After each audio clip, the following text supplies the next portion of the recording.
Znaš li onaj osjećaj kad misliš da si video sve, a onda te priroda pljusne po licu i kaže, evo nisi. Pa to su Zagajička brda. Kad sam ih prvi put ugledala, pomislila sam da su iz neke igrice.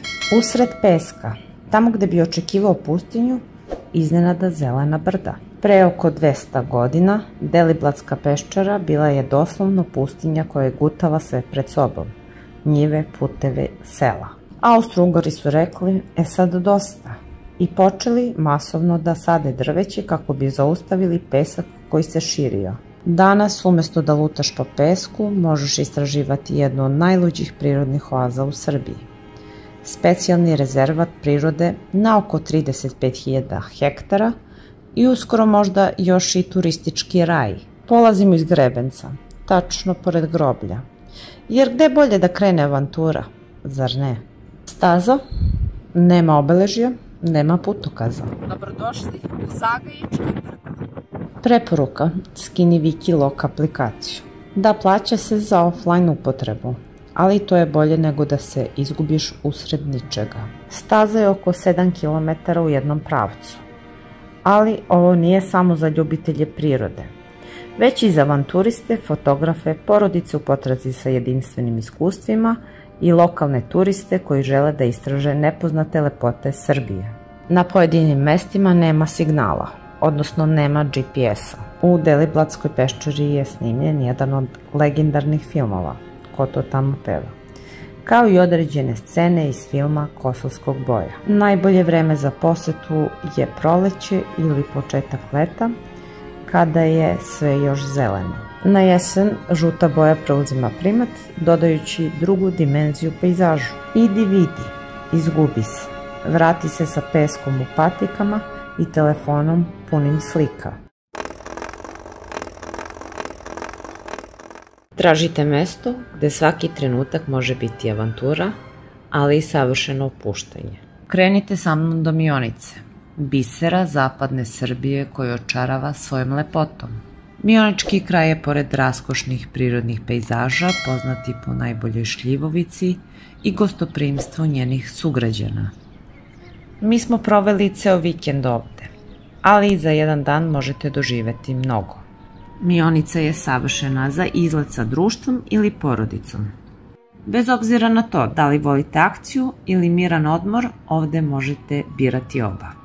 Imanje Savčić, skriveni dragulj u blizini Banje Vrujci, nudi ne samo smeštaj i bazen, već i mnoštvo aktivnosti koji čekaju na vas. Smešteno u selu Popadić, Imanje Savčić pruža sezonski otvoren bazen, besplatan privatan parking, prostranu baštu, zajednički salon i restoran. Uz to, gostima su na raspolaganju dečije igralište, bilijar, planinarenje, bicikli i još mnogo toga. Na Imanju ima 6 vajata, savršeno uklopljenih u ogromno dvorište sa pregršt sadržaja. Ako želite da dođete ovde na bazen, ne zaboravite da je rezervacija ovde neophodna. I što je najbolje, u blizini se nalaze interesantna mesta poput rodne kuće Živojina Mišića, Tkačkog dvora, muzeja kamena i kuće čaja, manastira Ribnice i Ribničke pećine. Tu su i 2 banje. Banja Lepenica je mala mirna banja poznata po lekovitoj vodi za reumatska i kožna oboljenja. Banja Vrujci nudi termalne izvore i lekovito blato, idealno je za oporavak i ima razvijene turističke sadržaje. Prvi dan smo iznajmili bicikla. Odredište je bilo spomenik prirode Ribnica, koji se nalazi nadomak sela Paštrića. Biciklistička staza od sela Popadić do Ribnice uglavnom se sastoji od asfaltnog puta, što je čini pogodnom za vožnju. Međutim, u nekim delovima može biti intenzivnijeg saobraćaja, pa je preporučljivo biti pažljiv. Ruta se uglavnom kreće kroz ruralne predele sa blagim usponima i padovima, što je čini pogodnom za rekreativce i amatere. Pejzaži su prelepi sa zelenim poljima, njivama i šumskim područjima. Stižemo do manastira Ribnica, ali nismo mogli da uđemo jer nismo imali adekvatnu odeću. Manastir je najverovatnije sagrađen u vreme Nemanjića i ima bogatu istoriju. Turci su ga 3 put palili, pa je dosta vrednih stvari uništeno. Ribnička pećina s druge strane bila je pravo malo čudo. Iako morate malo gaziti kroz vodu da biste je videli, potpuno se isplati. Ova pećina je stavljena pod zaštitu kao jedinstveni speleološki objekat u Srbiji, u kome se nalazi stanište 15 vrsta slepih miševa zaštićenih kao prirodne retkosti. Ako imamo u vidu da na teritoriji cele Srbije živi oko 32 vrste, praktično se ovde nalazi pola faune slepih miševa u našoj zemlji. Popodne smo proveli na bazenu, uživajući u vodi i savršenom opuštanju. Sunce nas je prijatno grejalo dok smo se smenjivali između plivanja i sunčanja. Veče je donelo opuštanje uz vino, pivo i društvene igre. Smeh i zabava su trajali do kasno. Sledeći dan smo iznajmili električne bicikle i krenuli na off-road stazu kroz Banju Vrujci i okolna sela. Vlasnik imanja nam je pokazao najzanimljivije staze, a najbolji deo puta vodio nas je kroz polja puna žita, kukuruza, suncokreta, deteline i borovnice. Sve te boje i mirisi nezaboravno iskustvo. Tog dana smo posetili i rodnu kuću Živojna Mišića u Struganiku. Možete je videti s polja, ali ako želite ući i saznati više, potrebno je najaviti se kustosu nekoliko dana ranije. Vraćamo bicikle na imanje i koristimo još jedan trenutak da se osvežimo u bazenu, a zatim polako krećemo nazad ka Beogradu. Put nas vodi kroz Ljig, gde pravimo kratku pauzu. Ručak u kafani kod Uče bio je savršeno finale, uz zvuk džez muzike i žubor vode. Ambijent je bio magičan.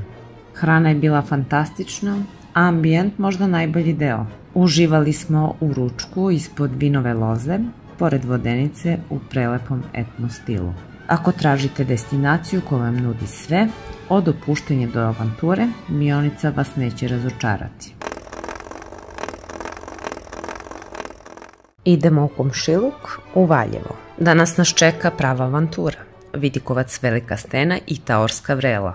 Prvo na putu do Vidikovca naići ćete na znak koji upozorava na zmije. Mala doza adrenalina za početak. Velika stena se nalazi u selu Stubo, a staza je laka. Možda samo 1 kilometar u jednom pravcu, što je idealno za sve uzraste. Čuli ste možda za potopljenu Valjevsku Gračanicu. Kada su gradili branu u blizini, ova crkva je stradala, ali njena priča ostaje fascinantna. Uz veliko protivljenje jednog dela javnosti, Valjevska Gračanica je potopljena 2016. godine. Nakon što su iz nje iznete sve relikvije, ikonostas sa ikonama, kao i zvono iz 1860. godine. Brana je, kažu, građena sa 2 osnovna cilja: da spreči poplave i osigura pitku vodu za 200.000 stanovnika Valjevskog kraja. Pogled sa Vidikovca na jezero Rovni je bukvalno pogled od $1.000.000. Jezero je formirano u dolinama reka Jablanice i Sušnice.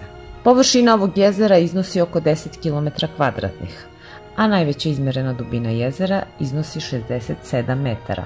Njegove vode su takođe bogate ribom sa nekoliko vrsta poput štuke, šarana i pastrvke. Sada krećemo na obronke planine Povlen, gde se nalaze Taorska vrela u Donjem Taoru. Krećemo iz sela Stubo preko Donje Leskovice do Donjeg Taora. Sam put do vrela je šarenolik i pun boja. Put je malo zahtevniji zbog makadama, ali je svakako vredan truda. Često sam se zaustavljala, izlazila iz kola i upijala predivne trenutke i pejzaže koji su se pružali oko mene. Kada stignete na odretište, možete se parkirati kod malog mosta na reci Skrapež. Povlen obiluje sa ogromnim brojem pešačkih staza i svaka od njih ima svoju draž i svoju lepotu. Za povlenske kugle čuli smo da su negde na Povlenu, razbacane po bukovoj šumi i potocima.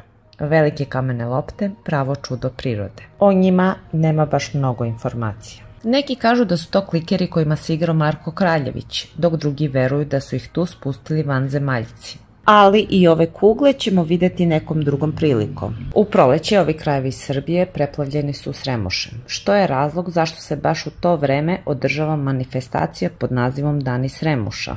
Slapovi taorskih vrela nekada su se nalazila na naslovnim stranama svih turističkih časopisa bivše Jugoslavije. Međutim, zarad potrebe vodosnabdevanja, ovo remek delo prirode je oskrnavljeno. Nekada je ovde bilo 12 vodenica, ali danas je preživala samo jedna. I to kao kafić, što priznaje malo kvari ambijent. Kada smo mi bili ovde, krajem jula, vrela su presušila.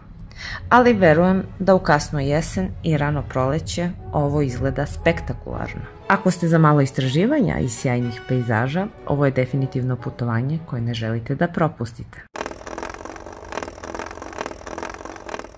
Specijalni rezervat prirode Gornje Podunavlje smešten je na severozapadu Srbije, na tromeđi sa Mađarskom i Hrvatskom. Ritske šume ovog rezervata bogate su rukavcima, kanalima i močvarama, a dom su za retke vrste poput orla belorepana i crne rode. U rezervatu živi 51 vrsta sisara, 248 vrsta ptica, 50 vrsta riba, 11 vrsta vodozemaca, 9 vrsta gmizavaca, više od 60 vrsta leptira i preko 1000 biljnih vrsta. Naša avantura počela je u ekocentru Karapandža, gde smo saznali da posete moraju biti unapred organizovane u grupama. Srećom, nailazimo na vodiča koji je imao već zakazanu grupu. Vodič nam je dao 2 izbora, da se pridružimo grupi u plovidbi katamaranom ili da vozimo biciklu same. Pošto nismo imali puno vremena, odlučili smo se za bicikle. Staza je bila prava off-road avantura, puna izazova kroz guste šume i vlažan teren. Usput smo srele divlju svinju i jelena. Pošto sam na internetu videla da se mogu voziti kajaci, mislila sam odlično, idemo na veslanje. Naravno, nigde nije pisalo da morate imati svoje. Imali smo sreće, pa smo našli lokalca koji nam je ponudio svoje kajake. I na kraju uspele smo da se provozamo po mirnom rukavcu Dunava, okruženom vikendicama i prirodom. Lekcija koju smo naučili je da posete Gornjem Podunavlju zahtevaju dobru organizaciju i fleksibilnost.